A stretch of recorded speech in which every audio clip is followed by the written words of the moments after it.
another na solar electric fan. Tara na! So, ayan siya. So, nag-unbox na naman tayo ng isang solar fan. Let's check natin kung maayos naman. Hopefully, walang basag during the delivery. Ayan, protektado naman yung solar panel with styro. Yung handle. Ay, pala handle yun. The charger. Tapos ito. Para this. Ano ba?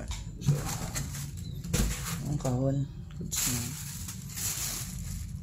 So, itong plate dito, ito yung pinaka stand niya, yung pinaka paanong electric fan. So, itsura niya. Yan, pikat.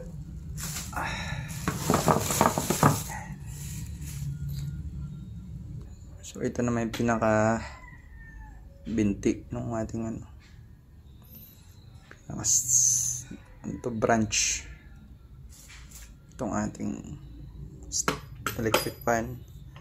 So tatanggalin lang natin to, ilulusot natin dun. So bali yan, ikutin mo lang yan. So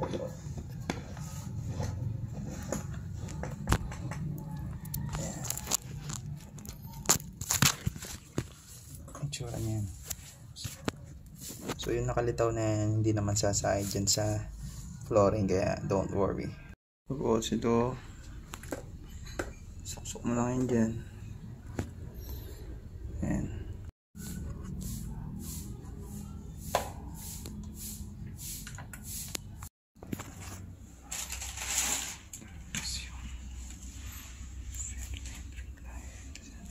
Ayan. Very lightweight lang yung LC.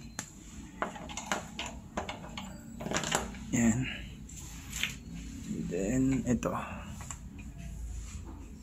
counterclockwise.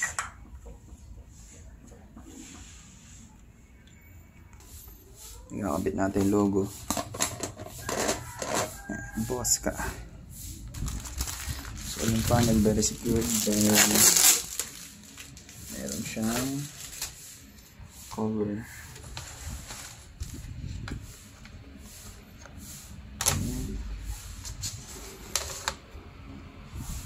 Short circuit current, open circuit voltage 10.8 volts, maximum power 20 watts, 2.22 ampere.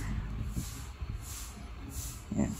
At gumagana yan kahit walang nakasaksak na panel or charger, kasi nga rechargeable fan din siya, chargeable solar fan.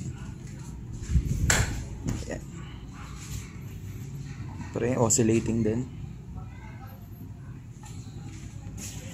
May ilaw, may USB charger, charging port. Yan. So ito yung charger niya. Test natin. Sasaksak mo lang to sa likuran. Yan.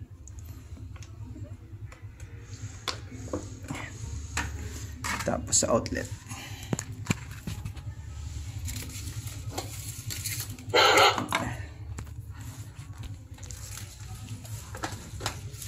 Okay.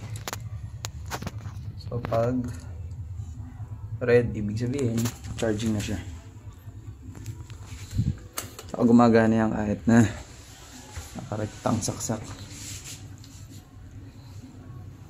Pero hindi siya ganun ka-advisable na gamitin na ba nakarektang saksak, dahil mamaya mag-init yung charger ninyo. So mas mabuti erekta nyo na lang siya doon sa solar panel. Lalo naman kung mainit na panahon kagaya niyan. Trick na trick ang araw. So ayan siya. Ito yung solar panel. Kanyang wire. Ganun lang din. Sasaksak mo lang din sa likod pagka gusto mo ng solar charging.